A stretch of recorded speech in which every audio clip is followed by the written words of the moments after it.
Hallelujah. अपने पड़ोसी को बोलो ध्यान से सुन, क्योंकि विश्वास सुनने से पैदा होता है और सुनना मसीह के वचनों से। आमीन। चाहे आप टेस्टिमनी सुन रहे हो, वो भी एक तरह का वचन है इनडायरेक्टली फॉर्म में।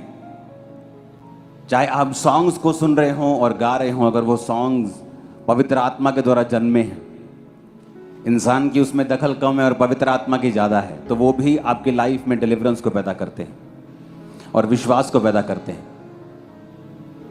जब भी आप रियल वर्शिप करेंगे, आप हीलिंग को अपने अंदर आता हुआ देखेंगे, छुटकारे को आता हुआ देखेंगे। हालेलुया।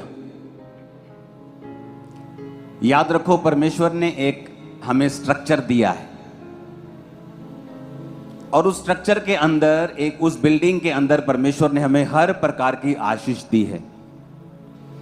अगर मुझे आत्मिक आशीष चाहिए तो जिस तरह आप मॉल में जाते हैं, जो बड़े बड़े मॉल आज खुल रहे हैं, उसमें अगर आप जाएंगे आपको दुनिया का हर सामान मिलता है। आपको मेकअप का सामान चाहिए मिलता है, आपको कपड़े चाहिए मिलते हैं, आपको घड़ियां चाहिए मिलती हैं, आपको शूज चाहिए, आपको बच्चों के कपड़े चाहिए, आपको दुनिया की हर चीज उसके अंदर, मोबाइल से लेके, सुई से लेके, धागे से लेके, गाड़ियों से लेके, सब कुछ वहां मिलता है। तो परमेश्वर ने एक ऐसा स्ट्रक्चर, एक ऐसा स्पिरिचुअल मॉल हमारे लिए बनाया है कि उसके अंदर सारी चीजें हैं। उसके अंदर आत्मिक आशीष है, उसके अंदर शारीरिक ब्लेसिंग्स हैं। अगर आप देखेंगे बाइबल में, तो परमेश्वर ने अब्राहम को सिर्फ आत्मिक आशीष देने का वायदा नहीं किया। परमेश्वर ने अब्राहम को दुनियावी और आत्मिक दोनों आशीषें देने का वायदा किया है, क्योंकि ये दुनिया जो बनाई है, ये शैतान ने नहीं बनाई, ये परमेश्वर ने बनाई है। और इस दुनिया की सारी आशीषें जो है, जो परमेश्वर ने बनाई है। जब परमेश्वर ने सोना धरती पर बनाया, तो शैतान ने नहीं बनाया, वो परमेश्वर ने बनाया। जब मैं अफ्रीका में था, तो सोने की खदानों को जब मैं देखने के लिए गया, तो मिट्टी में छुपा होता है सोना, चट्टानों में छुपा होता है। आप उस मिट्टी को निकालते हो, आप पानी के अंदर लेके जाते हो, आप उसे छानते हो, मिट्टी अलग हो जाती है, सोना अलग हो जाता है। ये सारी चीजें परमेश्वर ने बनाई हैं। तो परमेश्वर ये चाहते थे, अब्राहम से ये बात हमें मालूम होती है कि एक इंसान जो परमेश्वर को मानने वाला है, वो दोनों आशीषों में भरपूर हो। वो आत्मिक आशीषों में भी भरपूर हो और वो दुनियावी आशीषों में भी भरपूर हो। इसलिए प्रभु यीशु मसीह ने यह भी कहा था कि अगर तू पूरी दुनिया को हासिल कर लेगा और अपने प्राण को खो देगा, तो तुझे क्या हासिल होगा। यानी अगर दुनिया की आशीषें तेरे पास आ जाएं, लेकिन आत्मिक तू अंधा हो और नरक का भागी बन जाए, तो तेरे उस दुनिया में धन कमाने से कोई भी फायदा नहीं होगा। लेकिन बाइबल यह भी कहती है कि परमेश्वर ने हमसे वायदा किया है कि वो आत्मिक और शारीरिक हर प्रकार की आशीषें हमें देगा। तो वो देगा कैसे? तो उसके लिए परमेश्वर ने वचन को लिखा, परमेश्वर ने वचन को बनाया। वचन में ये लिखा है कि परमेश्वर को क्या पसंद है, किस घटना के ऊपर परमेश्वर ने क्या रिएक्शन दिया, किस तरह से परमेश्वर नाराज हुआ, किस तरह से परमेश्वर खुश हुआ, किस तरह से लोगों ने बरकत पाई, किस तरह से लोगों ने अपनी बरकत को खोया। सब बाइबल में लिखा हुआ है। नहीं तो आज ये हजारों साल पुरानी जो पुस्तक है, हमें पढ़ने की जरूरत नहीं है। जब कुछ लोग क्रिश्चियन लोगों को पूछते हैं, आपने बाइबल पढ़ी हुई है? हाँ, मैंने बाइबल पढ़ी हुई है, सारी बाइबल पढ़ी हुई है। सन 1987 में मैंने सारी बाइबल पढ़ी हुई। उन्हें यह समझ नहीं आता कि परमेश्वर ने वचन इसलिए लिखा है कि अपनी रोज की जिंदगी में हम इसे लागू कर सकें, और ये वचन ही हमारी हेल्प करता है, और ये वचन ही हमें रोशनी देता है कि हमें अपने बिजनेस में, अपनी हाउस में, अपने घर में, अपनी डेली लाइफ में हमें किस तरह से जीना है, किस तरह से हम जयवंत जीवन जी सकते हैं, सक्सेसफुल जीवन जी सकते हैं, बिना स्ट्रेस, बिना स्ट्रगल के भी हम अपनी लाइफ को बिता सकते हैं। ये सारा कुछ वचन में लिखा हुआ है। इसलिए एक बार बाइबल पढ़ लेने से, या बाइबल आपने सुनी हुई है, या आपने बाइबल का कोर्स किया है, या आपने पास्टर का कोर्स किया हुआ है, ये आपको एलिजिबल नहीं करती कि आप परमेश्वर के नजदीक हैं, या परमेश्वर के वचन को जानते हैं, या करंट परिस्थिति में आपके रिलेशन परमेश्वर के साथ स्ट्रांग हैं और आप उसकी विल को जो अभी आपकी लाइफ में है आप समझते हैं। वो तभी हो सकता है अगर आप रोज परमेश्वर के साथ अपने संबंधों को कायम करें। तो थर्सडे कौन कौन आया था? वीरवार कौन कौन आया था? कौन कौन नहीं आया? हाथ खड़ा करो। तो थर्सडे का वचन जरूर सुनना घर जाके। उसमें मैंने एग्जाम्पल दिए कि किस तरह से मैंने जब इंजीनियरिंग के एग्जाम दिए थे तो एंट्रेंस एग्जाम होते थे, तो जो नंबर जिसके ज्यादा आते थे उसको सीट मिलती थी, जिसके कम आते थे उसको पेड सीट मिलती थी। पेड सीटें भी थोड़ी होती थी, सिर्फ कुछ ही सीटें होती थी। तो जब मैंने एग्जाम दिए इंजीनियरिंग के एंट्रेंस के, तो मेरा पंजाब में कुछ 100 में रैंक आया, बड़ा हाई बढ़िया रैंक आया। तो मुझे फ्री सीट गवर्नमेंट ने दी थी और मैं फ्री पढ़ा हुआ इंजीनियरिंग, सिर्फ 200 रुपये महीना फीस थी।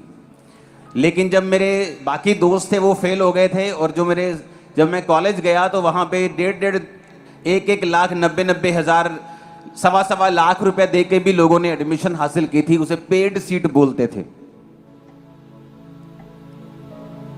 तो आत्मिक जिंदगी भी ऐसी ही है। अगर तो परमेश्वर के साथ हम अपने संबंधों को कायम कर लेंगे और जल्दी कर लेंगे। अगर आज आप यूथ हैं और सिर्फ मम्मी के कहने पे चर्च में बैठे हैं कि आपका परिवार चर्च में आया है, सिर्फ आप इसलिए चर्च में हैं, और आप सोचते हैं कि आपको परमेश्वर की जरूरत नहीं है, तो ऐसा नहीं है। एक टाइम आएगा जब आपकी शादी होगी, एक समय आएगा जब आप थोड़ा उम्र के हो जाएंगे, फिर वही कोर्स जो अभी मैं आपको बता रहा हूं कि परमेश्वर के साथ अपने संबंधों को कायम कर लो, वही कोर्स आपको फिर करना पड़ेगा, लेकिन ज्यादा मुसीबतों के साथ करना पड़ेगा। जब आपका हस्बैंड चेंज नहीं होगा, आपकी घुटनों पे आने के बावजूद भी, आपके भीख मांगने के बावजूद भी, आपकी वाइफ का स्वभाव नहीं बदलेगा, आपकी फाइनेंस नहीं बदलेंगे, कर्जे नहीं बदलेंगे, क्योंकि जो कोर्स आपको जवानी में करना चाहिए था और जो आपको फ्री में मिल जाता, इतना संघर्ष जीवन में नहीं होता, आपने तब उसको रिजेक्ट कर दिया। आप पढ़े नहीं। और उन बच्चों की तरह जो मेरे साथ थे और पेड सीट पे देके, पैसे लाखों रुपए देके सीट को हासिल किया था, फिर आप उनमें आ जाएंगे कि आप वही कोर्स करेंगे जो पहले फ्री मिल रहा था, लेकिन बाद में ज्यादा चिंता, ज्यादा आंसुओं के साथ और ज्यादा संघर्ष के साथ। तो कोर्स तो करना ही पड़ेगा, ये तो पक्की बात है। इसको तो अवॉइड नहीं कर सकते आप, क्योंकि वचन कहता है कि थोड़े थोड़े सालों के बाद अकाल हमेशा पृथ्वी पे आया है। कभी कोविड के रूप में, कभी विश्व युद्ध के रूप में, कभी बीमारियों के रूप में, कभी महामारियों के रूप में। तो ये आपको मेक श्योर करना पड़ेगा कि आपके संबंध जो परमेश्वर के साथ हों वो मजबूत हों। ऊंची आवाज में हालेलुया बोलो। अब एक बात हमें समझने की जरूरत यह है कि परमेश्वर ने एक स्ट्रक्चर जो बनाया है उसको हम तोड़ नहीं सकते। उसी स्ट्रक्चर में रहकर ही हम आशीष को हासिल कर सकते हैं। और परमेश्वर इमोशनल नहीं, वो स्पिरिचुअल है। अगर वो इमोशनल होता तो दुनिया का हर रोने वाला बंदा आशीष पा जाता, कि परमेश्वर कहता देख भी कितना रोकर प्रार्थना कर रहा है। तो कई लोग समझते हैं कि अगर मैं रोकर प्रार्थना करूंगा तो मैं जल्दी परमेश्वर को अपना लूंगा। ऐसे तो सभी बहनें जो हैं वो जीत जाएंगी, वो रो रो कर प्रार्थना कर लेंगे और बंदों को रोना नहीं आएगा। कहते रोती हुई औरत और हंसता हुआ आदमी, इन दोनों पे कभी यकीन नहीं करना चाहिए, क्योंकि औरत झूठ बोलते हुए रो सकती है और आदमी हंसता हुआ वो सह सकता है जो अंदर से चाहे वो रो रहा हो। लेकिन जो स्ट्रक्चर परमेश्वर ने बनाया उसे ध्यान से समझने की जरूरत है। परमेश्वर ने कहा अब्राहम अपने पिता, घर, कुटुंब, परिवार, एरिया सब छोड़ के मेरे पीछे आ जा और मैं तुझे आशीष दूंगा। और वचन ये कहता है कि अब्राहम को एक मिस्टेक उसने की, लूत को भी वो साथ ले आया, जबकि परमेश्वर ने लूत को बुलाया नहीं था। इस कारण लूत उसके साथ था, तो लूत को भी परमेश्वर ने आशीषित किया। जब एक कोयला अंगीठी में चला जाता है, बलती हुई अंगीठी में चला जाता है, वो भी बलने लगता है, वो भी आग पकड़ लेता है और गर्म हो जाता है। और जब उस कोयले को आप अंगीठी से बाहर निकाल कर कहीं दूर रख दें, थोड़ी देर के लिए वो भी जलता रहता है, लेकिन वो उतना नहीं जल सकता जितनी अंगीठी में बाकी कोयले जल रहे हैं। तो लूत जब आशीषित हो रहा था, उसे लग रहा था कि वो भी अब्राहम की तरह ही विजडम वाला बंदा है, उसको भी परमेश्वर ने बरकत दी है और वो भी आशीषित हो रहा है। और वचन ये कहता है कि परमेश्वर उसे इसलिए आशीषित कर रहा था क्योंकि वो लूत अब्राहम की अगुवाई के नीचे, उसकी अधीनगी के नीचे अपने जीवन को बिता रहा था। और एक दिन बाइबल कहती है लूत और अब्राहम के चरवाहों में झगड़ा हुआ और अब्राहम ने बुलाकर कहा, लूत ये अच्छी बात नहीं कि तुम झगड़ा करो, इसलिए तुम चले जाओ, लेकिन मैं ये चाहता हूं कि तुम जिस जगह को चुन लोगे पहले तुम चुन लो, फिर बाद में मैं चुनूंगा। ऐसा ना हो कि तुम बोलो कि तुम बड़े हो, आपने पहले अच्छा इलाका चुन लिया, मैं छोटा हूं, आपने मेरे ऊपर गंदा इलाका थोप दिया। तो बाइबल कहती है लूत ने जो आंखें उठाकर देखा और जो सिंचाई तरी हुई थी, जो पूरी तरह से हरी थी, उसने अपनी भेड़ बकरियों के लिए वो चुन ली। और वचन कहता है जब वो उस तराई में चला गया और बहुत दिन बीत गए तो लिखा एक राजे ने उस पर अटैक किया, क्योंकि जिस राजे को वो नीचे था दूसरे राजे उससे नफरत करते थे, और जब वो उस राजे को मारने के लिए आए तो उसकी प्रजा को उठाकर भी ले गए। और वचन कहता है लूत को, उसके सारे धन को, स्त्रियों को, वो सब कुछ उठा के ले गए थे। लूत अपने आप को छुड़ा नहीं सका। और वचन कहता है कि लूत में और उसके जो अब्राहम के चरवाहे थे उनमें झगड़ा हुआ। आपका स्टाफ कभी भी आपके परिवार से लड़ नहीं सकता जब तक आप अपने परिवार की चुगलियां अपने स्टाफ से नहीं करें। कितने मेरी बात को समझ रहे हैं? ऐसा नहीं था कि लूत को मालूम नहीं था, ऐसा नहीं था। चुगली आती थी लूत के पास और लूत उसमें आग डालता था। अच्छा बॉस, अब्राहम के चरवाहे ना तेरी भेड़ों को अच्छी जगह नहीं जाने देते, अच्छी चरगाहों में नहीं जाने देते, अपनी अपनी भेड़ों को वहां रखता है, इसलिए अब्राहम ज्यादा बढ़ रहा है, वो तो उससे जेलसी करता है। अच्छा, एक दिन में आदम गिर, एक दिन में हवा नहीं गिर गई, रोज शैतान उससे बात करने के लिए आता था। एक दिन में कोई पाप में नहीं गिरता, रोज शैतान उससे धीरे धीरे बात करता है उसको गिराने के लिए। और वचन कहता है कि लूत भी उसमें शामिल था, नहीं तो लूत कहता ए चरवाहो इधर आओ, आज के बाद अगर तुम उसके चरवाहों से झगड़े तुमको सस्पेंड कर दूंगा। वो कभी झगड़ते नहीं, क्योंकि ये लूत का भी उसको बैकअप था, लूत का भी उसको हाथ था, तभी वो झगड़ते थे। और वचन कहता है अब्राहम ने जब उसको लूत को अलग कर दिया, जब लूत फंसा और एक राजा उसे उठा के ले गया, लूत अपने आप को छुड़ा नहीं सका। और बाइबल कहती है 318 व्यक्ति जो कि युद्ध में निपुण किए थे अब्राहम गया और लूत को छुड़ा के लेके आया। उन राजाओं को मार के लेके आया जो राजा दूसरे राजाओं को मार के आए थे, जो बड़े बड़े राजाओं को मार के आए थे। उन बड़े बड़े राजाओं को मारने वाला अब्राहम था। इसकी गूंज कम करना, हल्की सी आवाज बढ़ाना, ऊंची आवाज में हालेलुया बोलो जरा। आप इमेजिन करो, बड़े बड़े राजाओं को एक राजा ने मार दिया, और जिस राजा ने बड़े बड़े राजाओं को मार दिया, अब्राहम गया और 318 बंदे लेके उस राजा को मार दिया जिसने बड़े बड़े राजाओं को मारा था। और इमेजिन करो, लूत को तब भी अकल नहीं आई, उसने तब भी ये नहीं समझा कि ये मेरा मेंटर है। मैं आशीषित था अपने मेंटर की वजह से, मैं आशीषित था अब्राहम की वजह से। नहीं तो अगर जब ये हमला हुआ, अगर मुझ पे अनॉइंटिंग मेरी अपनी होती तो मैं क्यों नहीं अपने आप को छुड़ा पाया। और वचन कहता है वो फिर भी अकलमंद नहीं बना और फिर भी जाके सदोम और अमोरा जैसे देशों में रहने लग गया। उसे फिर भी अकल नहीं आई कि अब्राहम ने मुझे छुड़ाया है, मेरे पल्ले कुछ नहीं है, मैं क्यों नहीं जाकर माफी मांग लूं। और वचन क्या कहता है, थोड़े साल के बाद जब परमेश्वर ने सदोम अमोरा को नाश किया, अब्राहम तो बच गया, लूत की सारी कमाई, लूत की जो थे बहनोई के जो सारे बच्चे थे, बहनोई नहीं उसका जो क्या बोलते हैं संबंधी, वो मर गए, लूत की सारी प्रॉपर्टी मर गई, लूत के सारी भेड़ बकरियां मर गई, लूत की पत्नी नमक का खंबा बन गई, लूत की सिर्फ बेटियां बची, और उन्होंने भी पाप किया और पाप के द्वारा मोआब जाति को पैदा किया।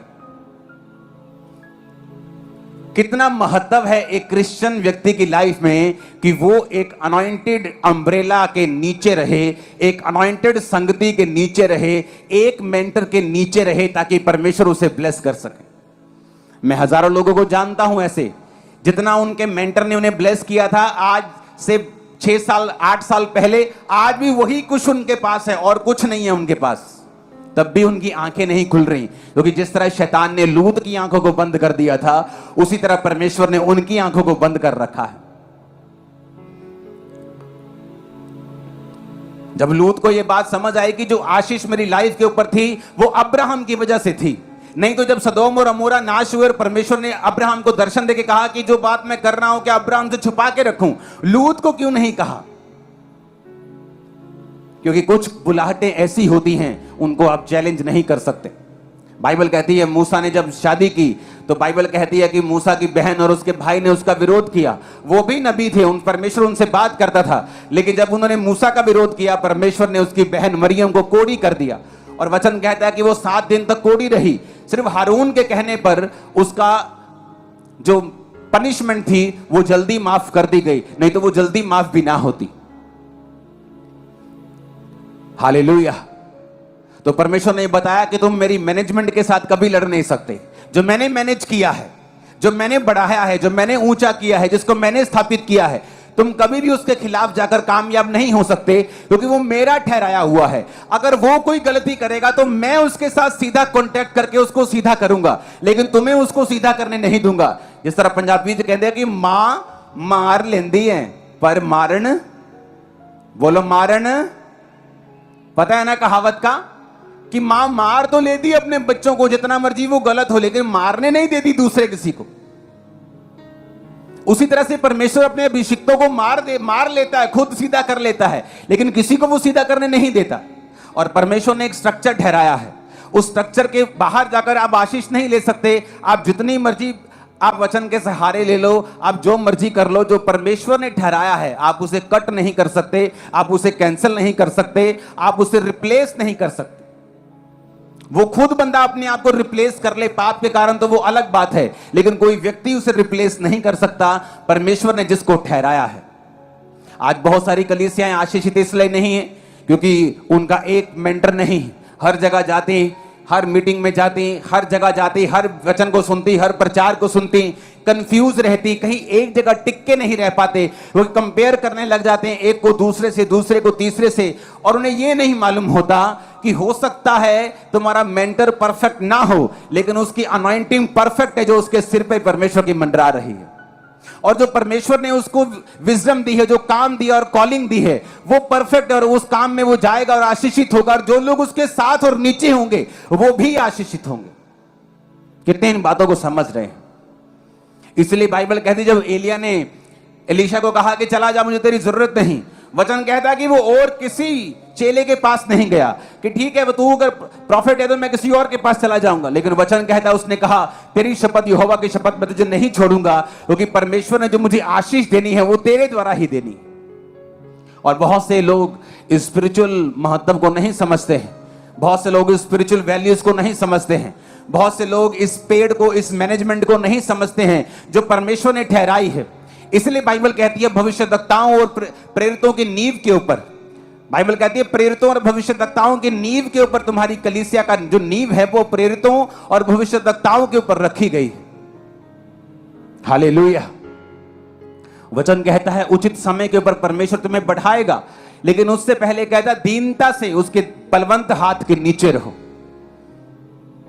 इस दुनिया की अगर सबसे ग्रेटेस्ट बुक मैं किसी को मानता हूं, बाइबल एक सिंपल बुक नहीं है, ये तो हमारा एक पवित्र मुंह है परमेश्वर का, ये तो बोल है परमेश्वर।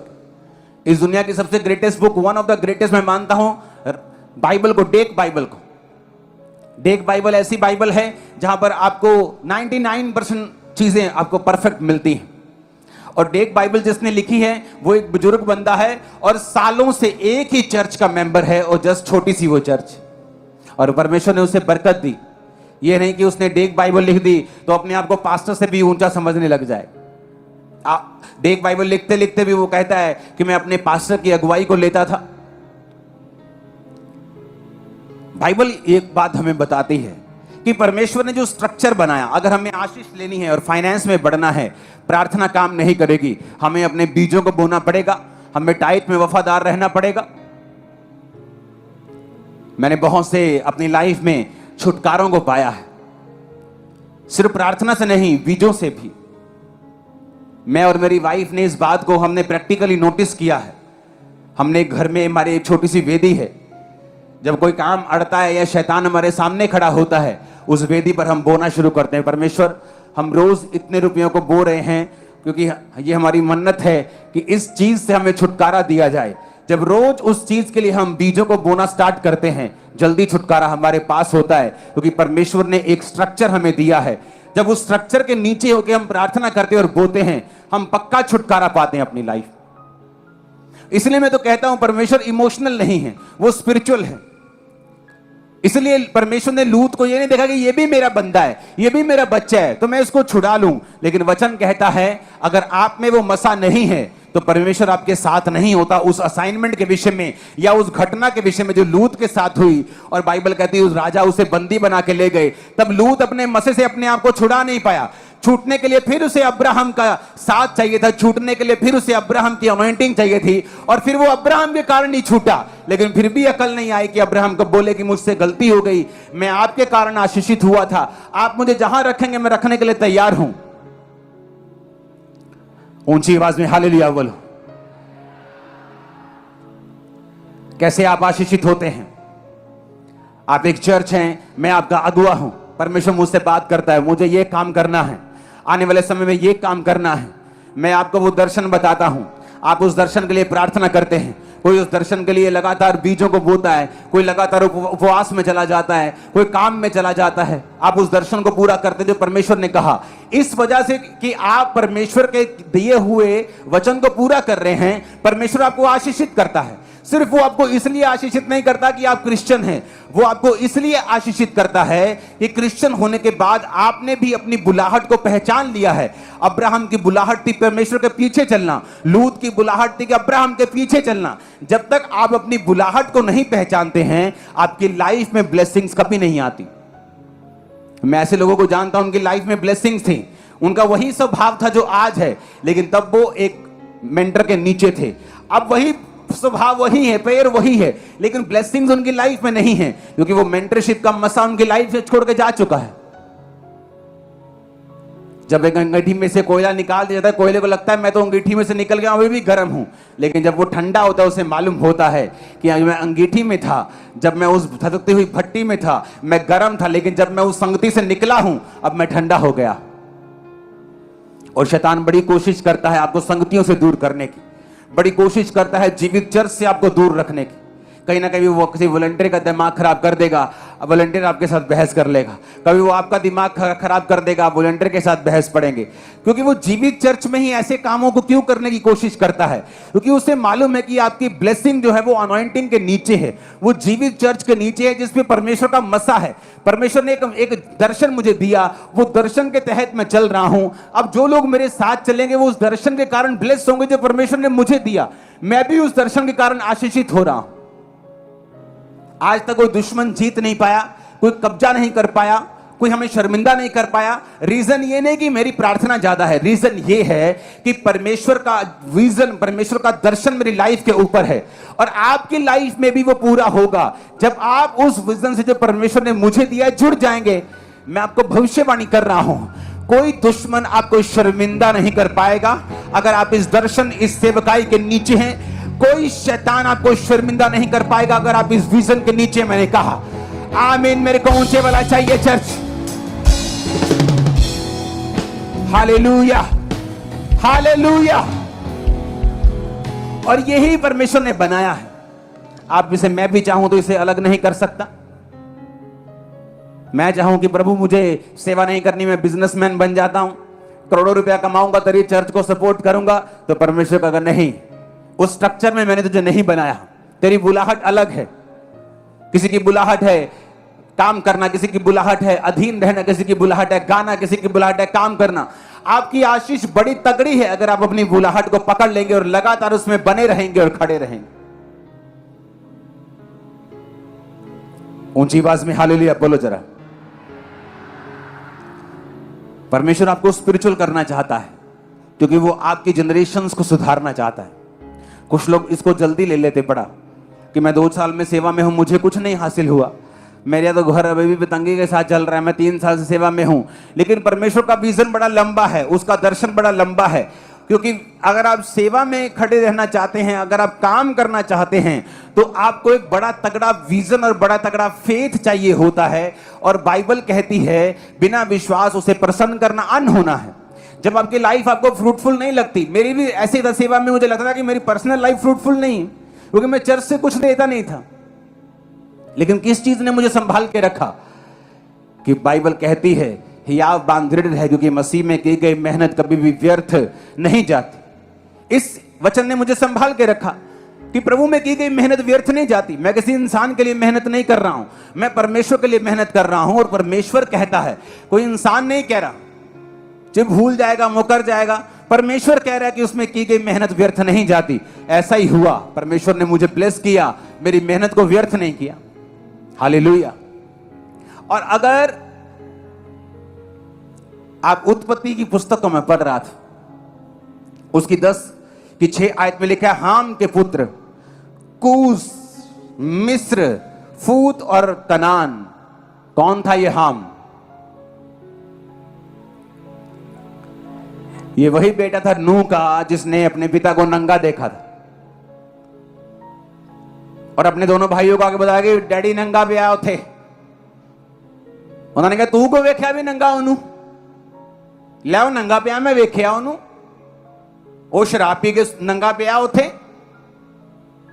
और बाइबल कहती 2 बड़े भाई जो मूर्ख नहीं थे, आंखों के ऊपर कंट्रोल था, पीछे की ओर मुंह करके गए और वो तौलिया, वो कपड़ा पिता के नंगेपन के ऊपर ढांप दिया उसकी बॉडी को। पिता उठा, दोनों भाइयों ने बताया कि हाम ने तुझे नंगा देखा। उसने कहा हाम का वंश कनान श्रापित हो, शेम के दासों का दास, मेरे बड़े बेटे के दासों का दास इसका वंश बन जाए। उसने ऐसा श्राप हाम को दिया। स्पिरिचुअल लाइफ में एक मोड़ आता है। आप चल रहे होते हैं ना, ट्रेन के 2 ट्रैक चल रहे होते हैं, आगे जाके थोड़े थोड़े टेढ़े होते हैं, थोड़ा सा टेढ़ा ये, थोड़ा सा टेढ़ा ये, पर उनकी मंजिल जमीन और आसमान का फर्क होता है। एक गुजरात पहुंच रहा होता है तो एक बंगाल पहुंच रहा होता है, लेकिन जब अलग हुए थे तो थोड़ा सा ही एंगल फर्क पड़ा था। जब स्पिरिचुअल लाइफ से कोई गिरता है तो एकदम से उसके ऊपर कोई मौत नहीं आ जाती। हो सकता है वो वैसे ही चल रहा हो जैसा पहले चल रहा था, उसकी कारें भी वैसी हैं, उसकी बरकत भी वैसी है, लेकिन समय लगता है। जिस तरह अंगीठी में से कोयला निकालो तो ठंडा होने में टाइम लगता है। और वचन कहता है 13 आयत में लिखा, मिस्र के वंश में लूदी, अनामी, लहाबी, नप्तूही, पत्रूसी, कसलूही, कप्तोरी, कसलूहियों में से पलिश्ती लोग निकले। बड़े ध्यान से सुनने वाला वचन है ये। आगे बढ़ेंगे 15 आयत को, कनान के वंश से उसका जेठ सिदोन, हित जिसे हित्ती बोलते हैं, यबूसी, अमोरी, गिरगाशी, हिच्ची, अर्की, सीनी, अवर्दी, समारी, हमाती लोग भी हुए। फिर वो कनानियों के कुल भी फैल गए। अगर आप ध्यान से पढ़ें बाइबल को तो परमेश्वर ने कहा था, अब्राहम मैं तेरे वंश को कौन कौन से देश दूंगा जिनमें हित्ती, यबूसी, एमोरी लोग रहते हैं। आपने कभी क्वेश्चन नहीं किया अपने दिमाग में कि क्या हुआ ऐसा कि परमेश्वर अब्राहम को कह रहा है कि मैं तुझे कनान के देश दूंगा? कनान के देश के लोगों ने कौन सा पाप किया था? कनान के देश के लोगों से क्या दुश्मनी थी परमेश्वर की कि परमेश्वर यह कहता था कि मैं कनान के सारे देश अब्राहम के वंश को दूंगा? क्योंकि जो अब्राहम का वंश था वो उसी बेटे से निकला था जिसने अपने पिता को नंगा नहीं देखा था। और कनान के सारे वंश जिसे परमेश्वर ने देने का वायदा किया था वो उसी बेटे से निकले थे जिसने अपने बाप को नंगा देखा था। इतना फर्क कि परमेश्वर ने पूरी जनरेशन श्रापित कर दी जिन्होंने परमेश्वर की सेवा को छोड़ा। जिन्होंने परमेश्वर के हुक्मों को तोड़ा, जो पवित्रताई में जिन्होंने परमेश्वर को फॉलो नहीं किया, पूरे के पूरे वंश को, पूरी की पूरी जनरेशंस को, देशों को परमेश्वर ने श्रापित कर दिया और अब्राहम के वंश को दे दिया। इसलिए मैं कहता हूं, जब आप स्पिरिचुअल लाइन पे चलते हैं, आपको जल्दी नहीं करनी, क्योंकि परमेश्वर आपके वंशों को सोच रहा है, आपको वंशों को आशीषित करने के बारे में सोच रहा है, सिर्फ वो आपके बारे में नहीं सोच रहा। अगर आप स्पिरिचुअल लाइन में चलेंगे, परमेश्वर के पीछे चलेंगे, आप देखेंगे लंबा समय के बाद, 10 साल, 20 साल, 30 साल के बाद, कि एक गहरा और एक बड़ा, आसमान के जितना गहरा बेनिफिट और फायदा आपको और आपके परिवार को हुआ है, और वो नजर आएगा। ऐसा नहीं हो सकता। मैंने लोगों को देखा है जो मसीह में आए, लेकिन वो इतने आशीषित नहीं थे, लेकिन उनकी वफादारी परमेश्वर के साथ बनी हुई थी। गरीबी में टाइट देना, हर चीज में बने हुए थे।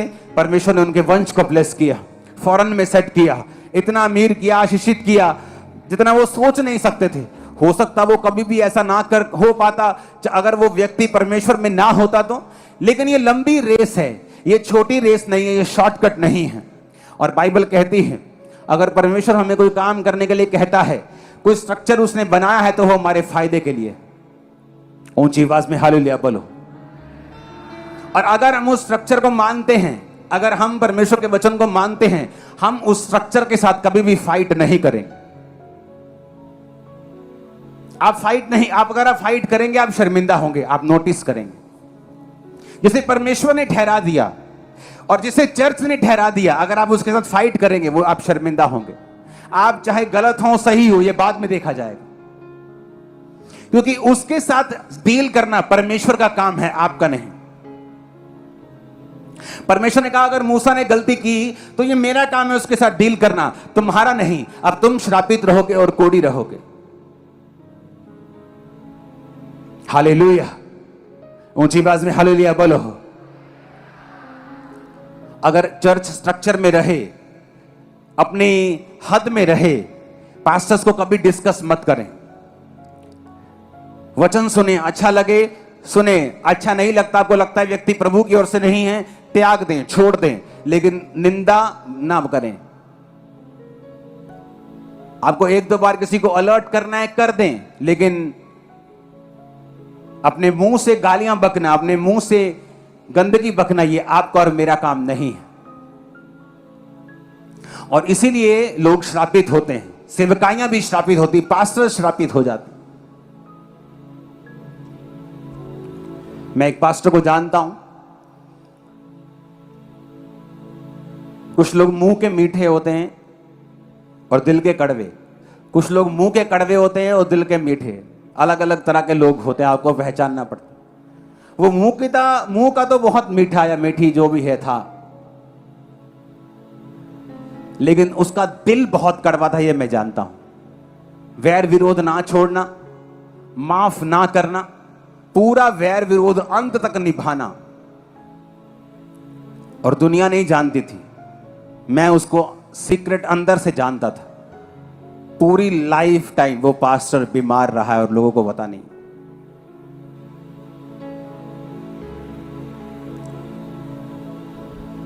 फुल सिकनेस,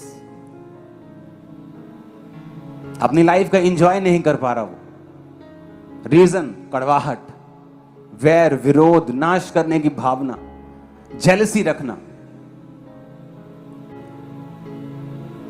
अगर किसी को वो नाश कर सकता है तो वो कर देता कब का, कर देती कब का। कर नहीं सका या नहीं सकी, वो बात अलग है कि प्रभु उसके साथ था जिसको वो नाश करना चाहता था या चाहती थी। लेकिन प्रभु ने उसे क्या दिया? सदा की बीमारी। आज भी जब वो लोगों पे हाथ रखता है, लोग शिफा पाते हैं, वो उसकी कॉलिंग है। लेकिन प्रभु आपके साथ डील करता है जब आप वैर विरोध और कड़वाहट और निंदा और एक दूसरे की लात खींचना जब तक आप छोड़ते नहीं, वो आपके साथ डील करता है। और अगर आप पास्टर के साथ ऐसा कर रहे हैं, फिर तो वो आपको डबल डील करता है। अगर आप विश्वासियों के साथ ऐसा कर रहे हैं तो भी वो आपको पनिश करता है। इसलिए तो वचन में लिखा है कि अगर तू परमेश्वर के शरीर का अंग है। अगर दूसरा अंग दुख पाता है, अगर सिर दुख रहा है तो हाथ भंगड़ा नहीं डाल सकता कि चलो सिर ही दुख रहा है, पैर तो भंगड़ा कर सकते हैं। बंदा कहता नहीं यार मैं नहीं आ सकता पार्टी में, क्या हुआ यार मेरा सिर दुख रहा है। वो नहीं कहता यार मेरा सिर ही दुख रहा है, मेरे टांग थोड़ी दुख रही है, पांव थोड़ी दुख रहा है, चल भंगड़ा डालते हैं। कहता नहीं सिर दुख रहा है, उठ नहीं हो रहा। क्योंकि अगर एक अंग दुख पाता है तो दूसरा अंग भी उसके साथ दुख मनाता है। अगर मैं आपको बोलता हूं आपकी आंखें बड़ी सुंदर हैं तो पूरा शरीर फूल जाता है, वाह। हां, तू गाता बड़ा अच्छा, वाह। तेरी आंखें बड़ी सुंदर है, वाह। तेरा पूरा शरीर खुश हो जाता है। और वचन कहता है अगर एक अंग की बड़ाई होती है दूसरा अंग भी बड़ाई करे। लेकिन यहां अगर एक बंदा कुछ अच्छा करता है दूसरा कहता तेन दसदा हुण मैं तेरी करदा शिकायत पापा नु, मैं तेन दसदा। और ये शैतान है, ये शैतानी, प्योर शैतानी। इसे बोलते हैं ना देसी घी और प्योर देसी घी, फर्क होता है ना। एक होता है शैतान, एक होता है प्योर शैतान। ये प्योर शैतान वाले लोग होते हैं और प्रभु इनको सजा देता है। हमेशा हमेशा इन चीजों से बच के रहो, क्योंकि एक स्ट्रक्चर परमेश्वर ने बनाया है, आप उसे तोड़ेंगे। और वचन कहता है जो बाड़ा तोड़ेगा सांप उसको डसेगा, जो बाड़ा तोड़ेगा सांप उसको काटेगा, विष उसको लगेगा और वो मरेगा। हालेलुया, ऊंची आवाज में हालेलुया बोलो। एक टाइम तक आप लोगों को अवेयर करते हैं कि फलाना बंदा फेक है, ये गलत कर रहा है, लेकिन आप उसकी पर्सनल लाइफ के इतने झमेले होने के बावजूद, उसके पापों की नॉलेज होने के बावजूद भी आप उसे कभी एक्सपोज नहीं करते। रीजन, ये मेरा काम नहीं, परमेश्वर का काम। ऐसी ऐसी न्यूज मिलती कि दो शादियां हो रही हैं, गलत काम हो रहे हैं बड़ी बड़ी चर्च में, लेकिन आपने मुझे कभी ऐसा नहीं, आज मैं एक्सपोज करूंगा, कभी नहीं, ये मेरा काम नहीं। अगर कोई पब्लिकली कोई बेवकूफी करेगा मैं उसे एक बार समझा दूंगा, उसके बाद कभी नहीं। पर्सनली उसे कभी एक्सपोज नहीं करूंगा कि ये मेरा काम नहीं, न्याय करना परमेश्वर का काम है। अगर वो मेरा जीवित परमेश्वर है, वो न्याय कर देगा, लोगों के सामने ले आएगा। तो कई बार इंसान खुद परमेश्वर को गद्दी से हटा के परमेश्वर की गद्दी पर बैठने की कोशिश करता है और थोड़े दिन के बाद देखता क्या है कि खुद ही शर्मिंदा हो रहे हैं वो लोग, क्योंकि आप लोगों को एक्सपोज करने के लिए पैदा नहीं हुए। हालेलुया। वचन कहता है कि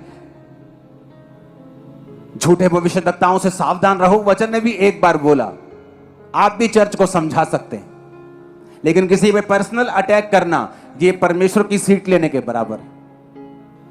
और चाहे हमें दुनिया के लाख गुनाह मालूम हो, आपने कभी मुझे ऑनलाइन आके या ऐसे आपके सामने उस व्यक्ति को एक्सपोज करते कभी नहीं सुना होगा।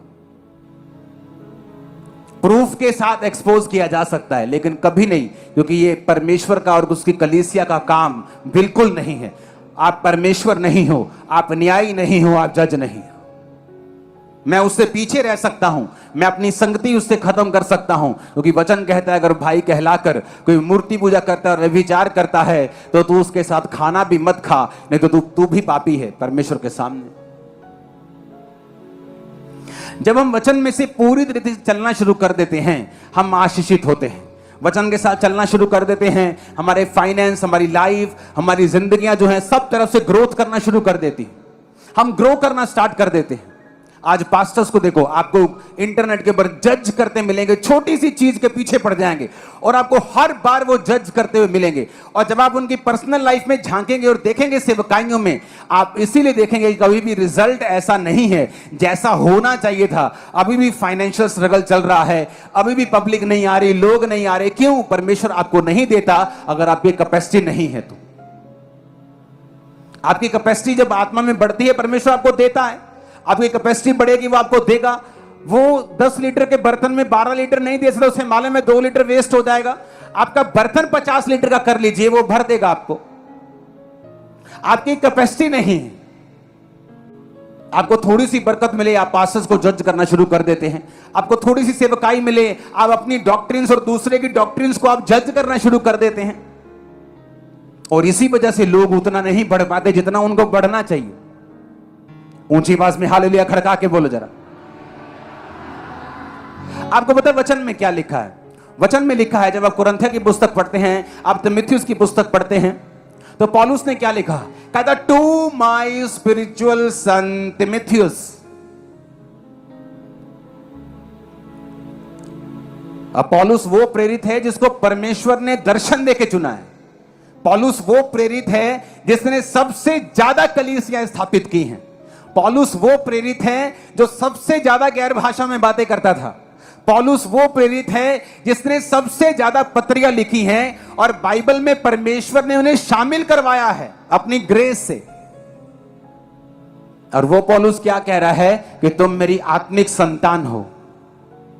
और लोग बोलते हैं ये स्पिरिचुअल फादर नहीं बन सकते आप, क्योंकि वचन कहता है किसी को धरती पर अपना पिता नहीं कहना। फिर अपने बाप को जो घर में उसको भी बंद करो पिता बोलना। वचन तो फिर वचन ही है ना, पूरा कपटियो पूरा मानो, फिर कपट क्यों करते हो? कितने मेरी बात को समझ रहे हैं? वो कहते हैं वचन में लिखा है कि धरती पर किसी को अपना पिता नहीं कहना है।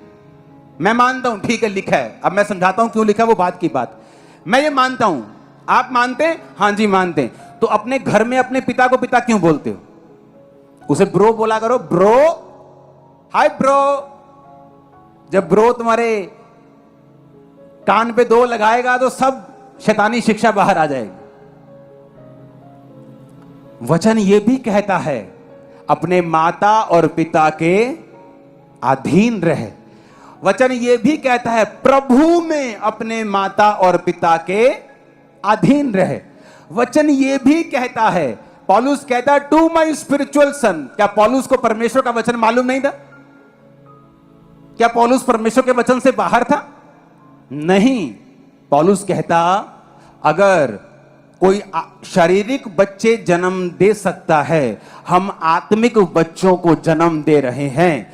अगर शारीरिक बंदा जो बच्चों को जन्म देता है उसे पिता और माता कहलवाने का अधिकार है, तो आत्मिक बंदा भी जो स्पिरिचुअल बच्चों को जन्म देता है उसे माता और पिता कहलवाने का पूरा अधिकार है। मैं आपको बोल रहा हूं, चैलेंज करता हूं मैं इस डॉक्ट्रिन को, कोई इसको चैलेंज करके दिखा दे। यीशु मसीह ने इसलिए कहा था क्योंकि वो फरीसी और सदूकी दुनिया में ऐसा दिखाते थे कि हमारे अलावा तुम्हें परमेश्वर के साथ कोई मिला नहीं सकता, हम तुम्हारे गॉड फादर हैं। प्रभु के साथ मिलना है, पहले हमारे पास आओ, हमें खुश करो, हमें चंदा दो, हमें आशीषित करो, भेंटे लेके आओ। तो प्रभु ने कहा ये गॉड फादर नहीं है तुम्हारा स्वर्गीय पिता ऊपर है। कितने मेरी बात को समझ रहे? नहीं तो फिर वचन अपने आप को कॉन्ट्राडिक्ट कभी नहीं करता। एक तरफ वचन कहता धरती पर पिता नहीं कहना, दूसरी तरफ वचन कहता धरती पर अपने माता और पिता के अधीन रहे। वचन ऐसा दोगला कभी नहीं है, वचन एक ही है। पौलुस कहता मैं जिस तरह औरत बच्चा जनने तक पीड़ाओं में रहती है, मैं भी पीड़ाओं में रहता हूं, बच्चा जनने की पीड़ाएं। आपको मालूम होगा जो पास्टर्स होते हैं उन्हें भी पीड़ाएं होती हैं स्पिरिचुअल, जब एक बच्चा जन्म ले रहा होता है, जब आपकी लाइफ में परीक्षाएं आती हैं, आपकी लाइफ में बीमारियां आती हैं। आपके पास्टर को पता है वो प्रभु को क्या बोल रहा होता है उस समय और किस तरह से लड़ रहा होता है परमेश्वर के साथ आप लोगों के लिए। वो एक फाइट होती है। हालेलुया। वो आपको मैं समझाने वाला नहीं हूं, वो मैं आपको आगे एक्सप्लेन करने वाला नहीं हूं कि मैं आपके लिए किस तरह से प्रार्थना करता हूं।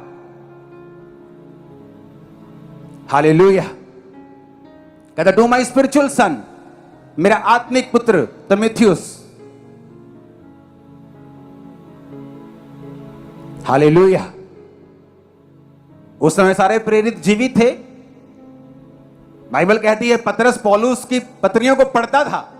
पतरस ने अपनी पत्री में पौलुस की पत्रियों की बात की है। उसने कहा पौलुस की पत्रियां बड़ी गंभीर और समझने वाली हैं और लोग उसका उल्टा अर्थ मरोड़कर अपने नाश का कारण बनते हैं। यानी उस पत्रियों को पढ़ता था, पौलुस की पत्रियों को पतरस पढ़ता था। अगर पौलुस गलत होता तो पतरस सीधा उसका सामना करता कि अपने आप को आत्मिक पिता मत बोल। कितने मेरी बातों को समझ रहे हैं? परमेश्वर ने उस पत्री को क्यों अलाउ किया? जब परमेश्वर के दास मूसा के साथ शैतान लड़ रहा था और लोग लड़ रहे थे और राजा लड़ रहा था। मेरे भाइयों, वो मूसा के साथ नहीं लड़ रहे थे, वो प्रजा के साथ लड़ रहे थे। मूसा का क्या जाता? मूसा कौन सा वहां पे लेबर काम कर रहा था? मूसा अपने परिवार में खुश था। मूसा वापिस चला जाता अगर वो फाइट करते तो। मूसा का क्या जाता? लोग उसी बंधन में रहते। आपको क्या लगता है जब शैतान मेरे साथ फाइट करता है, मैंने क्या बिगाड़ा लोगों का? वो मेरे साथ फाइट नहीं कर रहा, वो आपके साथ फाइट कर रहा है, क्योंकि आप मेरे साथ अटैच्ड हैं, आप ब्लेस हो रहे हैं, मेरे तरह स्पिरिचुअल बच्चों को जन्म दे रहा है परमेश्वर, इसलिए उनके साथ वो फाइट कर रहा है। आप मेरी बात समझ रहे कि नहीं? वो मेरे साथ फाइट नहीं कर रहा, मेरे साथ उसकी कोई पर्सनल लड़ाई नहीं है, लेकिन वो मेरे पीछे आपको देखता है। उसे मालूम है कि लोग इसके पीछे खड़े हैं और परमेश्वर ने इसको ठहराया है।